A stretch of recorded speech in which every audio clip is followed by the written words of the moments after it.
What is going on YouTube? Today I'm gonna make a video about glow on, if it'll focus. Well, you get the idea. Stuff's called glow on. It's a paint that you put on your factory sites, or it doesn't, I guess, have to be factory, but you put it on your sites, and what it does is you charge it with like a light, and it glows. Now, I have brought this up in a previous video about the reason I got the tritium true glow sights over continuing using the glow on, but I figured I'd still make a video because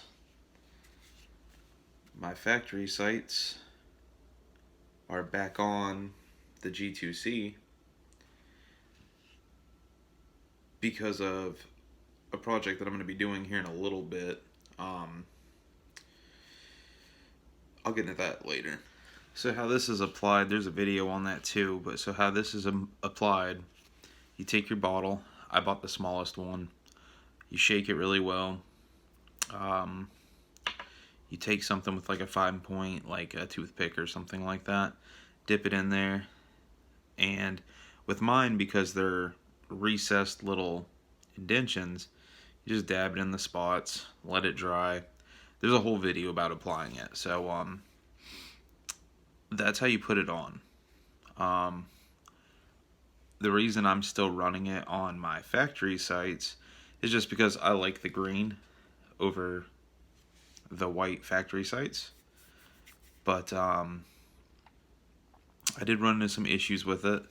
For one, when you're out doing a heavy amount of shooting, I had my front sight 3 different occasions, the glow on it popped off, and then I'd reapply it. I tried taking rubbing alcohol to it to clean it off to make sure it was good. Nail polish remover, all sorts of different things to try to make sure it was clean in there, and it never helped. It still popped out, so I'm not too sure why that happens. Now, that's my experience. There's other people that have said that they've ran it for over a year without having any issues. It is what it is. But for the part of it glowing, I don't have any issues with that. We're going to see how this camera picks it up and see if it picks it up pretty well. Just to show y'all, I just cleared this, but we have a empty chamber, and yeah, so no magazine. Let's see how it glows. So I think it was stated to take about 20 seconds charging with like a flashlight of some sort, things like that. So 20 seconds, I guess, is what will hold the optimum charge. It's supposed to hold for about an hour, give or take. I haven't really tested that part yet, because at the end of the day, the only time I found a use to charging them was when it started getting dark and we were out shooting, and I charged them up so I could shoot real quick. So these look pretty charged up. Let's turn the camera around and see what it looks like. So I'm going to shut my light off in here, bring this around. You can see they glow pretty well. Let's see if I can turn my light on while it's still pointing.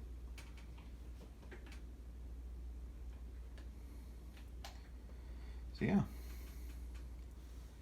it does what it's supposed to do. Now, this stuff was designed as a cheap alternative to buying sights, and it is, and I am not disappointed with the product at all. I do wish my front sight would not pop off when I'm shooting. Not the sight itself, but the glow on paint. And that might just be a unique experience to me. Maybe there's something off with my front sight compared to others. Maybe I did something in the installation that was wrong. But I followed the instructions to a T, and it should have stayed on. So that's glow on. I bought the smallest. I think it was a 2 milliliter bottle. You can get it in like 3 different sizes and some other good stuff, so pretty neat. If you're interested in getting it, they have a Amazon place that you can order it, and then on their website it takes you to something where you pay through PayPal.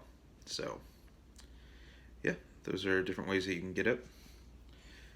So for future videos and things I want to discuss, on a previous video we had an issue with jamming on the Pro Mag. I am going to be taking this to go shoot, and it's going to be a video that'll probably be posted early next week. I'm going to be taking the new gun project, which is why the sights are off of this G2c now. I'm getting the G3. I'm going to put the sights on the G3, see how they do. We're also going to test the Pro Mag in the G3, see how it does. I do not have the sleeve that is for the G3, so I'm going to be running it sleeveless. Could be an issue. I'm not entirely sure. Right now I've got this loaded up with about 8 rounds, or in total there's 32 in here. There's steel case, there's brass, and then there was 4 of these hollow points that are in here. So we're gonna find out if it jams. I have completely stripped down, cleaned my gun, completely popped these down, cleaned everything up inside of them, oiled them, all of my magazines. I'm gonna do like a quick rush through. I'm not gonna be shooting my normal hollows out of this that I carry with me, but I will load this up with some brass. I'm gonna run some steel, and then I'm gonna rush this, and I'm gonna pop all these back to back, just firing as fast as I can, see if I can force a failure, or see if it was just, it really needed to be cleaned. We'll find out. I'm gonna do the same thing with the Taurus G3. Not gonna fire it before this video that I make, so it's gonna be straight out of the box. I might clean it before we go. I haven't decided yet. We'll see. I might just do a straight out of the box video where pull it out and just fire the shit out of it and see if we can have any bad luck with it. So we'll find out. But I hope you enjoyed these videos. If you have any questions or things that you suggest that I test out, let me know. I'll make videos on just about anything as long as it's you know, something within my budget. But yeah, again, I hope you guys enjoyed these videos.